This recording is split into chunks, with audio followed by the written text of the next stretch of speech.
Two Canadians are in the south highlighting the plight of 780 workers who have been locked out from an aluminium smelter in Alma, Canada. United Steel Workers Assistant Quebec Director Guy Farrell says the workers have been locked out from the smelter, which is owned by Rio Tinto Alcan. Rio Tinto is the majority shareholder in New Zealand aluminium smelters based at Tiwai, although the smelter is now managed as part of a separate business unit called Pacific Aluminium after it was announced it would be put up for sale. Mr Farrell says the affected workers aren't fighting for better wages, they're fighting for the future of their community. When somebody retires at Rio Tinto, rather than replacing them with a new worker, they contract out the work. So contract out the work how? They'll hire a contractor and they'll pay the workers on the subcontractors 1/3 of the salary that a union member gets paid. So 1/3 of the salary with no pension plan, no insurance, and we don't believe that this makes any sense. Why bring this cause to New Zealand?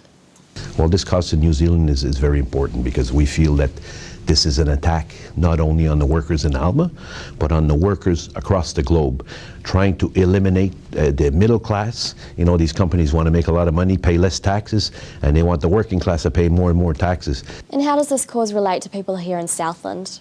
Okay, this cause relates to we have an international union, and we're bringing awareness across the globe. This is an attack, like I said, on the working class. I'll give you a few examples. I don't know if you're aware, there was a big fight in Boron, California in January of 2010, and it was settled in May of 2010. Why? Because these people out there in Boron, California were locked out by Rio Tinto, a little bit like the same way that we were locked out now.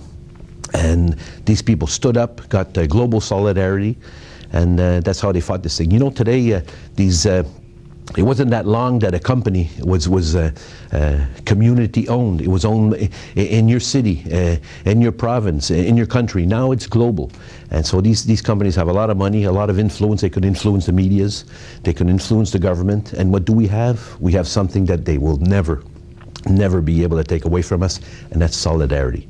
And we started this tour in California, and then Salt Lake City, then we went to Australia, now New Zealand, and on March 31st in Alma, Quebec, where this smelter, where these people have been locked out, we're having a global rally where we're going to have representatives from all over, from the labor movement from around the globe, to send a clear message to Rio Tinto that they have to go back to the table and they have to settle this. They have to settle this in the correct way.